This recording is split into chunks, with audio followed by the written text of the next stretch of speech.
Hello friends, welcome to editorial analysis by simplified civil services. आज 30 जून को हम लोग दो आर्टिकल डिस्कस करेंगे। फर्स्ट आर्टिकल जो डिस्कस करेंगे वो है why is the election commission of India delisting political parties. बहुत इंपॉर्टेंट आर्टिकल है। मेंस में इलेक्टोरल रिफॉर्म्स अगर आपको पूछा जाएगा तो इस आर्टिकल में आपको अच्छे 3-4 पॉइंट्स मिल जाएंगे, और अगर प्रीलिम्स में आपको डायरेक्टली इस आर्टिकल से क्वेश्चन आ सकता है। बहुत इंपॉर्टेंट है। नेक्स्ट आर्टिकल जो डिस्कस करेंगे वो है revisit digital search power under the IT bill 2025। So IT bill 2025 के अंदर जो है, जो डिजिटल सर्च पावर दी जा रही है, उस प्रोविजंस को दोबारा रीविजिट करने की बात कही जा रही है। ये आर्टिकल भी इक्वली इंपॉर्टेंट है।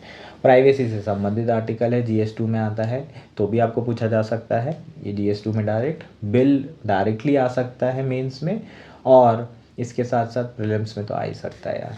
ठीक, तो ये हम लोग दो आर्टिकल डिस्कस करेंगे। अगर आपको एनालिसिस पसंद आ रहा है तो प्लीज़ लाइक करें, कमेंट करें, शेयर करें एंड सब्सक्राइब करें।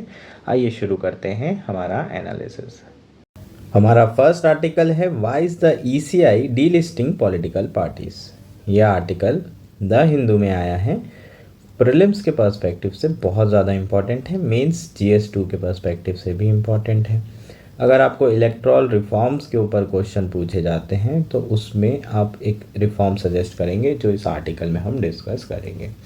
जब आर्टिकल समझेंगे तो आपको समझ में आ जाएगा कि किस इलेक्ट्रल रिफॉर्म की यहाँ बात की जा रही है। प्रीलिम्स के लिए तो बहुत ही ज़्यादा इंपॉर्टेंट है ये आर्टिकल। शुरू कर लेते हैं। सबसे पहले कॉन्टेक्स्ट देख लेते हैं। The Election Commission of India has initiated steps to delist 345 registered unrecognized political parties that have not contested election in the last 6 years and whose offices could not be physically located. So यहाँ पर हम किसकी बात कर रहे हैं? Registered unrecognised political party. एक और होगा registered recognised political party. Recognise किया है अगर किसी पॉलिटिकल पार्टी को तो या तो वो स्टेट पार्टी होगी या तो वो नेशनल पार्टी होगी। तो यहाँ पर हम जिसकी बात कर रहे हैं वो केवल और केवल कौन सी है? अनरिकॉग्नाइज्ड, जो सिर्फ रजिस्टर्ड है और रिकॉग्नाइज नहीं किया गया है उसे एज अ नेशनल पार्टी और स्टेट पार्टी। ऐसी हज़ारों पार्टियाँ हैं इंडिया में जो रजिस्टर्ड है लेकिन वो उसे किसी भी तरीके का रिकॉग्निशन नहीं मिला है। दूसरी बात, जो दूसरा टर्म है वो है डीलिस्ट। क्या कर रहे हैं? लिस्टिंग, डीलिस्टिंग कर रहे हैं, डी रजिस्टर नहीं कर रहे हैं। ये पॉइंट आपको ध्यान रखना होगा, ठीक है। सो यहाँ पर जो किया जा रहा है वो क्या किया जा रहा है? डीलिस्टिंग की जा रही है इन पार्टीज़ की। पिछले 6 सालों में इन्होंने कोई इलेक्शन नहीं लड़ा और ना ही इनके ऑफिसेज फिजिकली लोकेट हो रहे हैं जो इन्होंने एड्रेस दिया हुआ है। नाउ बात करते हैं what are registered parties. So right to form an association is fundamental right guaranteed under article 19C of constitution to all citizen. ठीक है, तो जितने भी सिटीजन्स हैं, और केवल ये सिटीजन के लिए ही एप्लीकेबल होता है, ये भी आपको ध्यान रखना है। तो जो 19(1)C आर्टिकल है उसमें क्लियर कट कहा है कि कोई भी सिटीजन एसोसिएशन बना सकता है। पॉलिटिकल पार्टी क्या है? Political parties are an association or body of individual that can be form by citizen.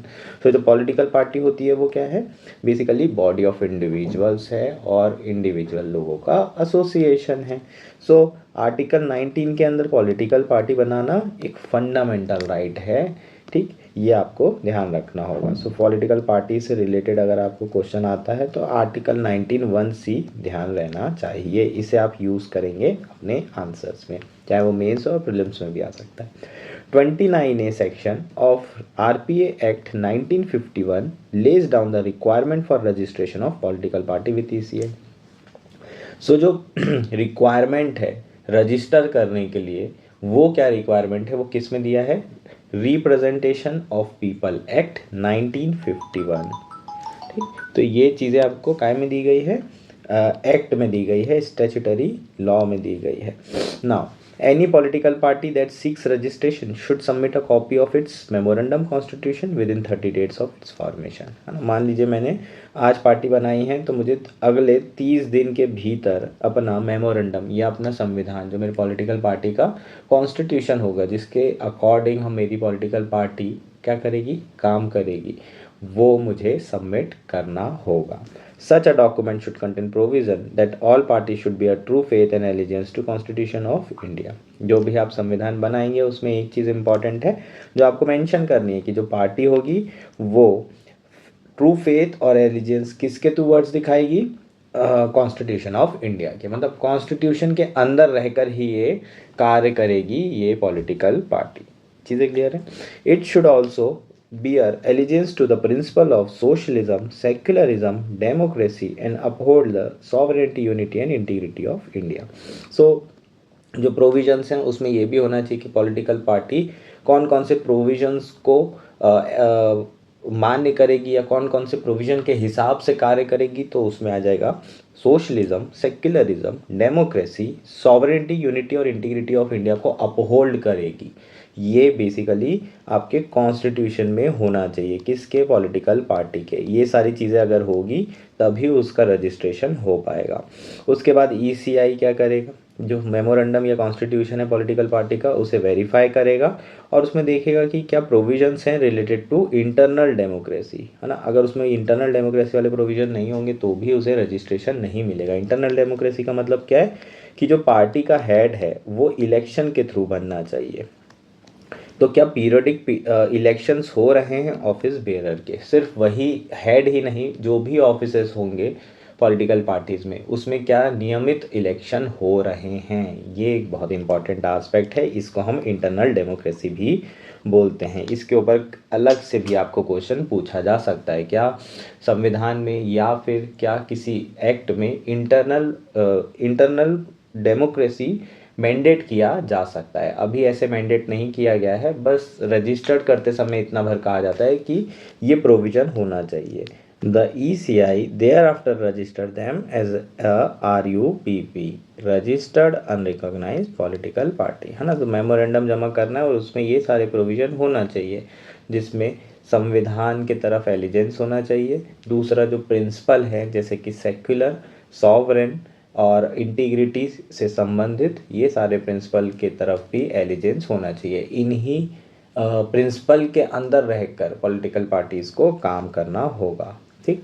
The RUPP enjoy the following benefits. जैसे ही रजिस्टर्ड होते हैं क्या क्या बेनिफिट मिलते हैं। सबसे पहले तो टैक्स एग्जम्पशन मिलता है, जो भी डोनेशन ये रिसीव करेंगे under section 30 of income tax act 1961, ठीक है। तो टैक्स एग्जम्पशंस मिलते हैं किस पर, डोनेशन पर।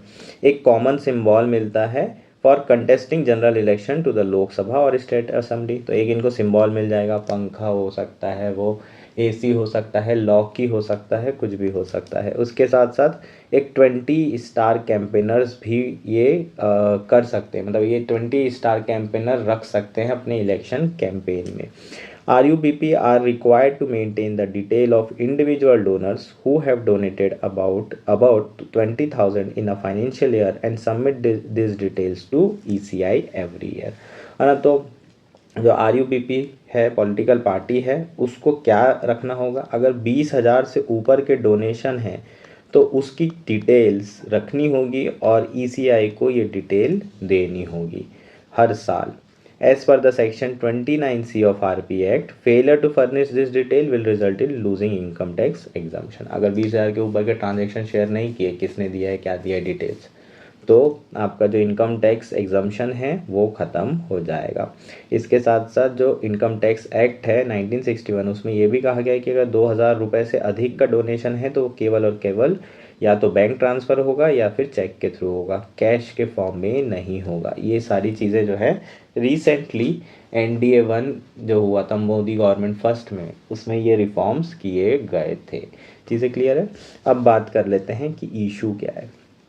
As per ECI notification, there are more than 2,800 RUPP in India as of May 2025. However, only around 750 of them contested the 2024 general election। मतलब लगभग 3,000 पॉलिटिकल पार्टी है और 750 के आसपास लास्ट इलेक्शन में लड़ी थी। It has resulted in the moniker letter paid party for the rest of the RUPP, है ना। तो बस वो लेटर में ही है ना, जो भी पॉलिटिकल पार्टी है एक्चुअल में वो पॉलिटिकल पार्टी है ही नहीं, उसकी फिजिकल प्रेजेंस है ही नहीं। The RP Act does not confer explicit power on ECI to deregister any political party if it fails to contest election. Conduct inner party elections और लॉन्च रिक्विसाइट रिक्वेस्ट। सो ये पूरे article का most important point है। ECI के पास registration करने की power होती है पॉलिटिकल पार्टीज़ को, लेकिन उसे डी रजिस्टर करने की पावर नहीं होती है। सो एक बार आप इलेक्शन कमीशन ऑफ इंडिया से रजिस्टर हो गए तो फिर आपको वो डी रजिस्टर नहीं कर सकता। हो सकता है कि आप जो है जो रिक्वायरमेंट है वो पूरी नहीं कर रहे हो, जैसे कि इनर पार्टी इलेक्शन ना हो रहा हो, जैसे होता ही है बीजेपी या फिर कांग्रेस की अगर हम बात करें तो इसमें इलेक्शन नाम मात्र के होते हैं, है ना, रिसेंटली हुए, वरना अदरवाइज गांधी ही जो है जनरली क्या होते हैं, हेड बन जाते हैं, ऑफिस बेरियर रहते हैं, जो हाईएस्ट ऑफिस बेरियर है। वैसे ही बीजेपी में भी ऑलमोस्ट मंत्रणा ही होती है पर इलेक्शंस नहीं होते हैं। तो आप देखेंगे कि इनर पार्टी डेमोक्रेसी है ही नहीं इंडिया की पॉलिटिकल पार्टी में, नाम मात्र के ये सब होते हैं, पहले से ही तय हो जाता है कि किसको जिताना है। सो इन पार्टीज़ को डी रजिस्टर करने का कोई प्रावधान नहीं है। अगर मान लीजिए पार्टीज़ ने इलेक्शन ही नहीं लड़ा तो भी उसे डी रजिस्टर नहीं किया जा सकता, और ये आपको ध्यान रखना है। यहाँ पर हम डी लिस्टिंग कर रहे हैं, डी लिस्टिंग कर सकते हैं, डी रजिस्टर नहीं कर सकते हैं। ये दोनों टर्म आएंगे प्रीलिम्स के पेपर में, तो गलती नहीं करना है। सुप्रीम कोर्ट ने national Congress, Indian National Congress versus Institute of Social Welfare and others had held that the ECI does not have the power to deregister any political party under the RP Act। Supreme court ने भी ये कहा है कि ECI के पास D register करने की power है ही नहीं। इट में D register only under exceptional circumstances, सिर्फ एक्सेप्शनल सर्कमस्टांसेस में ही क्या कर सकता है, डी रजिस्टर कर सकता है। फॉर एग्जांपल रजिस्ट्रेशन अगर फ्रॉड के थ्रू ऑब्टेन किया गया हो, या फिर जो पॉलिटिकल पार्टी है उसकी जो एलिजेंस है वो इंडियन कॉन्स्टिट्यूशन के जो एलिजेंस होनी चाहिए वो ना रहे, cease to have allegiance to the Indian constitution, या फिर गवर्नमेंट ने उस पॉलिटिकल पार्टी को अनलॉफुल डिक्लेयर कर दिया है। अगर वो एंटी कॉन्स्टिट्यूशन हो जाती है या एंटी इंडिया हो जाती है, तो इन केसेस में भी, एंटी इंडिया तो खैर नहीं बोल सकते, एंटी कॉन्स्टिट्यूशन हो जाती है, तो इन केसेस में क्या किया जा सकता है, डी रजिस्टर किया जा सकता है। सो एक्सेप्शनल केस ओनली, है ना, इन केसेस में नहीं होंगी, जिसमें अगर इनर पार्टी डेमोक्रेसी नहीं है या फिर इलेक्शन नहीं लड़ा है तो उसे डी रजिस्टर नहीं कर सकते। ईसीआई लेकिन क्या करती है, time to time delisted party की जो लिस्ट है वो पब्लिश जरूर करती है। The notification of March 2024 contain the list of 281 delist and 217 inactive political parties. Parties have been delisted after they were found to be non-existent at their address even after notices from ECI। है ना, तो इन्होंने delist की delisting वाली जो है क्या की है, लिस्ट पब्लिश की है। और इसमें क्या चीज़ें आई है, इसमें जो पॉलिटिकल पार्टीज़ है जिसकी फिजिकल प्रेजेंस नहीं है, जिन्होंने इलेक्शन भी नहीं लड़ा है, उसे डीलिस्ट या फिर उसे इनएक्टिव किया गया है।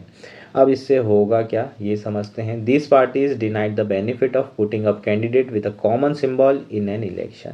तो अब जैसी ये डीलिस्ट हो गई, इनके पास जो कॉमन सिंबल था वो चला गया। इसके साथ साथ जो इनकम टैक्स एक्ट के अंदर इन्हें एग्जम्पशन मिल रहा था वो एग्जम्पशन भी नहीं मिलेगा, मतलब अब डोनेशन जो भी मिलेंगे उस पर टैक्स लगेगा। सो ये इनएलिजिबल हो जाएंगे टैक्स एग्जम्पशन के लिए। ये बेनिफिट है डीलिस्टिंग का। What needs to be done. अब क्वेश्चन ये है कि क्या किया जाना चाहिए। प्रेजेंटली जो पॉलिटिकल पार्टीज है 345 आइडेंटिफाइड पॉलिटिकल पार्टी, उन्होंने ना 2019 का इलेक्शन लड़ा, ना 2024 का इलेक्शन लड़ा, और ना ही वो कहीं पर फिजिकली लोकेट हो रहे हैं, कहीं भी इंडिया में उनकी फिजिकल लोकेशन नहीं है। ईसीआई ने डायरेक्ट किया है chief electoral officer of various state and union territory to issue show cause notices to this RUPPs before deciding on delisting them. है ना, तो 345 जो आइडेंटिफाई किए हैं उनको सबको सो कॉस्ट नोटिस जारी किया जाएगा, और उसके बाद अगर उनका जवाब जो है सही नहीं होता है या फिर सेटिस्फैक्ट्री नहीं होता है तो उन्हें डीलिस्ट किया जाएगा। सो ये एक वेलकम स्टेप है that would prevent such as letter pad parties from misusing the income tax exemption और committing any other financial fraud. क्यों बनाई जाती है पॉलिटिकल पार्टी? ये पॉलिटिकल पार्टी मेनली इसलिए बनाते हैं कि टैक्स एग्जम्पशन मिल जाता है। लोगों को, और काला धन यहाँ से सफ़ेद करने में मदद मिलती है।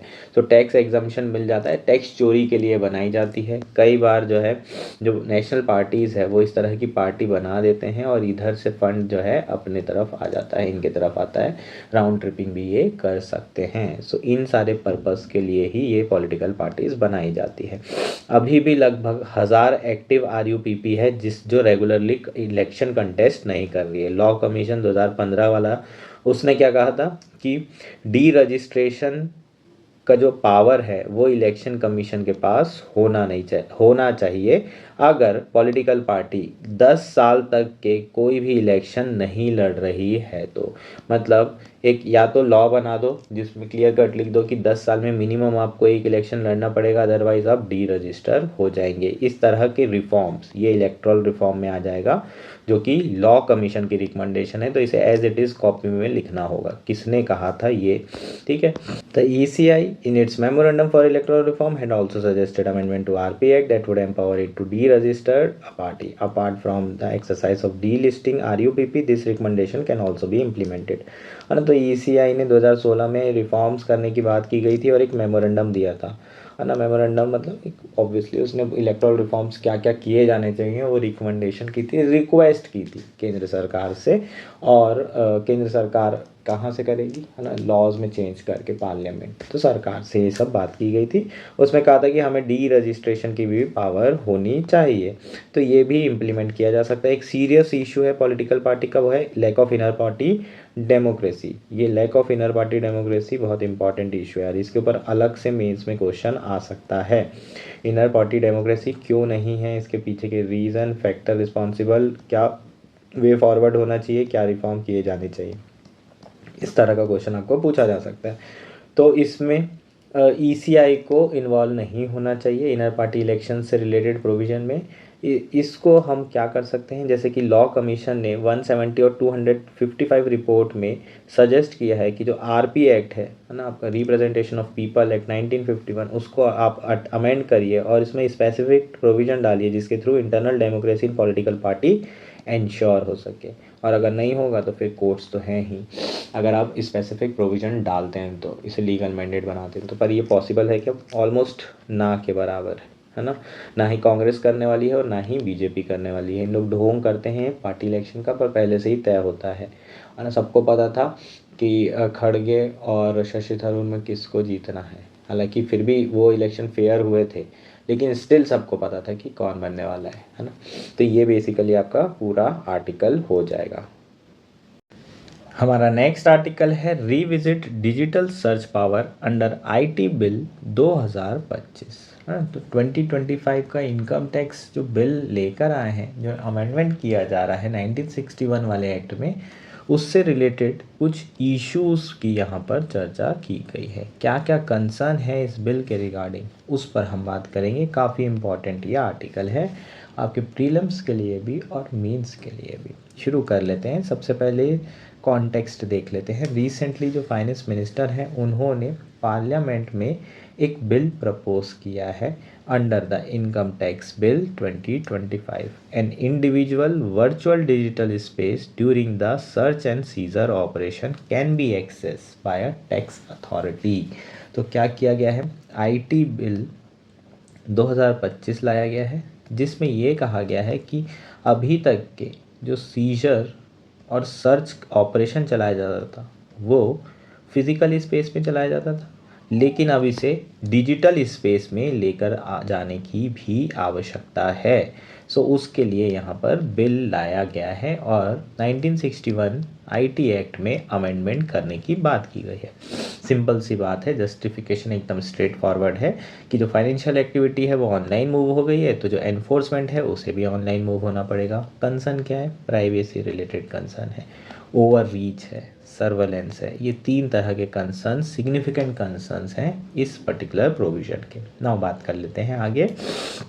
Currently, Indian tax law already provides for search and seizure under Section 132 of the Income Tax Act 1961.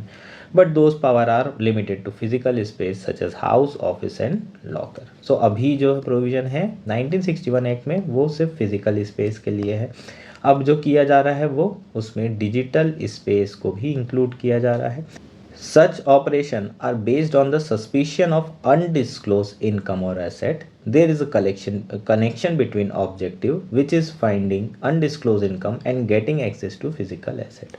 है ना। तो अभी जो ऑपरेशन होते हैं वो किसके बेसिस पे होता है? ये संदेह होता है कि इसके पास अनडिस्क्लोज्ड इनकम है, ये टैक्स चोरी कर रहा है और इसलिए इसने टैक्स चोरी करने के लिए या तो पैसा घर पे रखा होगा या ज़मीन के कागज़ होंगे या गोल्ड के फॉर्म में होगा। तो जो फिज़िकल एसेट है उसको क्या करने के लिए, उसको कन्फिस्केट करने के लिए, पकड़ने के लिए क्या किया जा सकता है? सर्च ऑपरेशन किया जा सकता है, सर्च और सीज किया जा सकता है। ठीक, लेकिन जो नया बिल है वो इस लिंक को ब्लर कर रहा है, including an digital presence of individual, which is not only vast but often contain much more than what is relevant to tax investigation.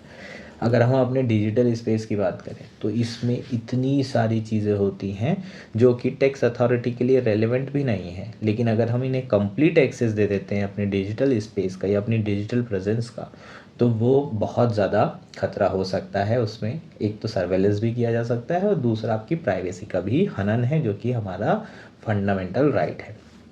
Without clear limits such access can lead to disproportionate intrusion, है ना। अगर हमने कोई limit नहीं लगाई तो disproportionate हमारी life में सरकार और अथॉरिटीज़ इंट्रूड कर सकती है, घुस सकती है। एक बहुत इंपॉर्टेंट एग्जांपल दिया है, under the existing regime what could be search was what concern only the individual under investigation, but in digital space involve multiple stakeholder. Accessing a social media account also exposes friends, family, professional contacts through photograph and post.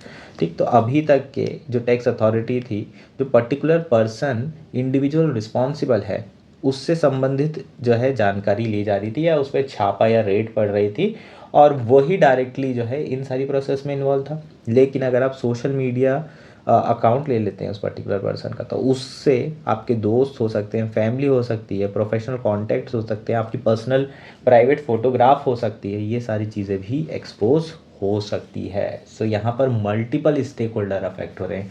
Physical अगर आप space में red करते हैं तो सिर्फ और सिर्फ वो पर्टिकुलर इंडिविजुअल और उसकी जो फैमिली होगी वो अफेक्ट होगी।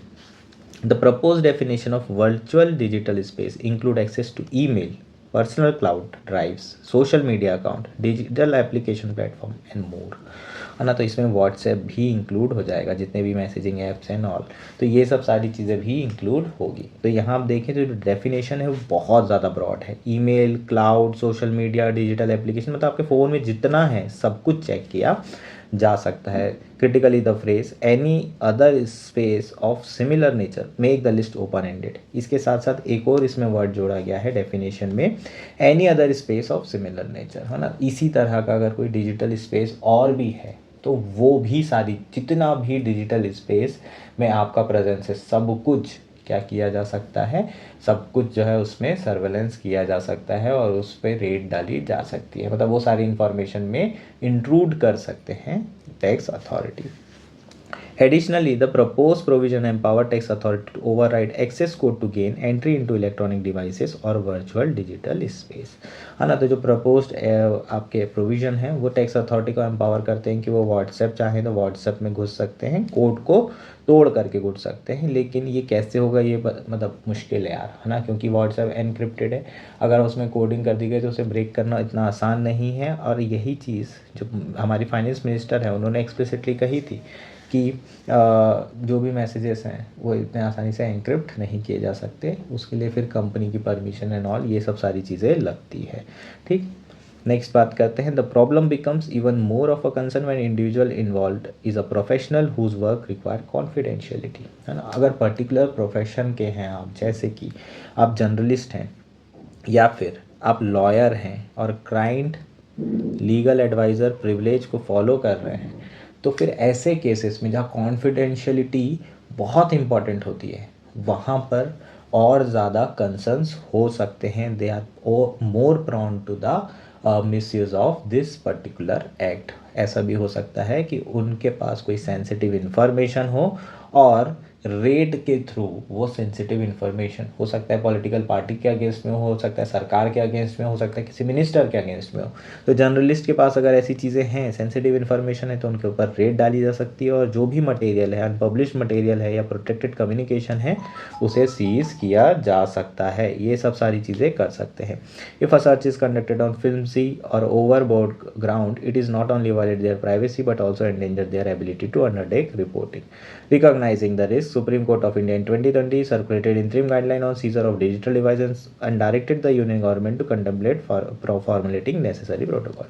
2023 में जो है जो सुप्रीम कोर्ट है उन्होंने अंतरिम गाइडलाइंस जारी की थी अगर डिजिटल डिवाइस को सीज किया जाता है तो।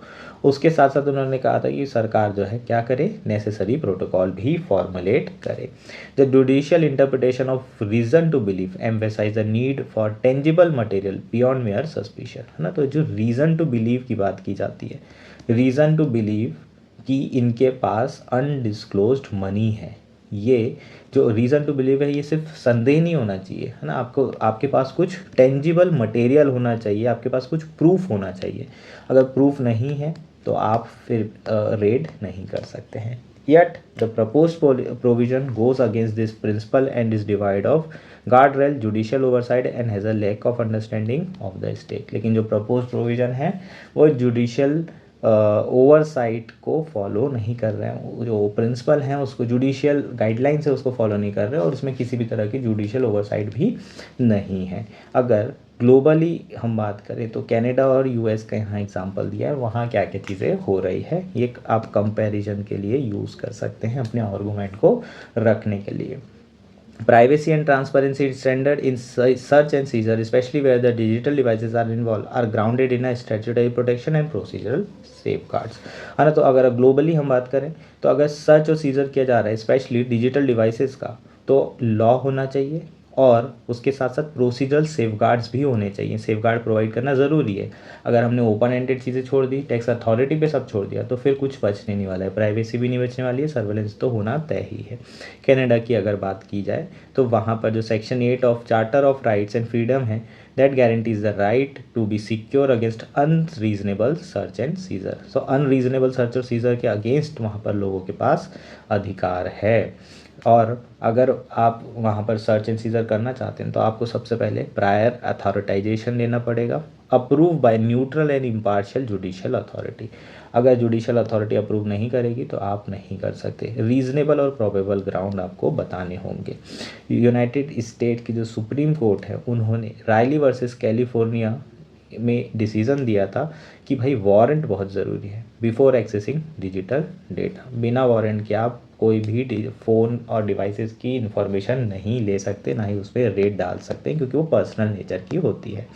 ना यहाँ बात करते हैं इंडिया की सुप्रीम कोर्ट के बारे में भी। India proposed income tax provision grants sweeping access to digital personal law without warrant, relevance threshold or any distinction between financial and non-financial information। जो प्रोविज़न है उसमें ना वारंट की बात की गई है, मतलब अगर आप फिजिकल स्पेस के लिए जो वारंट चाहिए होता है अगर वो मिल गया तो डिजिटल स्पेस के लिए अलग से आपको लेने की ज़रूरत नहीं है। ना ही इसमें बताया गया है कि फाइनेंशियल और नॉन फाइनेंशियल इन्फॉर्मेशन में कोई डिस्टिंक्शन किया गया। पर्सनल भी चीज़ें हो सकती है आपके मोबाइल में, और ऐसा कोई थ्रेशोल्ड भी इसमें नहीं दिया गया है। ये पर्टिकुलर जो प्रोविज़न है, this is against obviously contradict the Puttaswamy case, जिसमें सुप्रीम कोर्ट ने कहा है कि भाई प्राइवेसी एक फंडामेंटल राइट है अंडर आर्टिकल 21, जो कि बार बार प्रेजेंस में आता रहता है। The court held that any restriction to individual privacy must meet a 4-fold test. ये 4-fold टेस्ट आपको पूछा जा सकता है। 4-fold टेस्ट क्या है, ये प्रीलिम्स में आ सकता है। उसमें से जो प्रोपोर्शनलिटी है वो की है, requiring state action to pursue a legitimate aim होना चाहिए, satisfy necessity and adopt the least intrusive means available. सबसे लीस्ट इंट्रूसिव मीन्स जो होगा, जिसमें कम से कम लोग प्रभावित होंगे, उनकी प्राइवेसी प्रभावित होगी, उस मीन्स को ही, उसी को आपको क्या करना है, अडॉप्ट करना है। जो भी आप अगर सर्च और सीजर कर रहे हैं तो। The way forward is not to abandon digital enforcement altogether, rather it is to root it firmly in principle of proportionality, legality and transparency। है ना, तो ऐसा नहीं है कि भाई डिजिटल इन्फोर्समेंट बिल्कुल भी ना किया जाए, है ना, क्योंकि चोरी तो हो रही है, क्रिप्टो भी आ गया, क्रिप्टो में भी लोग आजकल पैसा लगा रहे हैं, है ना, तो जैसे रियल इस्टेट था वो क्रिप्टो हो गया है, तो काला धन अब जो है इस तरीके से भी किया जा रहा है, क्या ब्लैक से वाइट किया जा रहा है। तो डिजिटल स्पेस में तो एनफोर्समेंट होना चाहिए, बस जो प्रिंसिपल फॉलो करना है वो क्या है, proportionality, legality and transparency. Unchecked surveillance in the name of compliance is not governance but over. अगर अनचेक सर्वेलेंस होगा तो वो गवर्नेंस नहीं होगा, वो ओवर रीच होगा। इसलिए जो करंट सिलेक्ट कमेटी है वो इस बिल को रिव्यू करे, definition of virtual digital space को क्या करे, थोड़ा नैरो करे, और डिजिटल सर्च एंड सीजर के लिए वारंट को मैंडेट करना बहुत ज़्यादा ज़रूरी है। ये आपका कंप्लीट आर्टिकल हो जाएगा। होपफुली ये सारी चीज़ें आपको क्लियर है।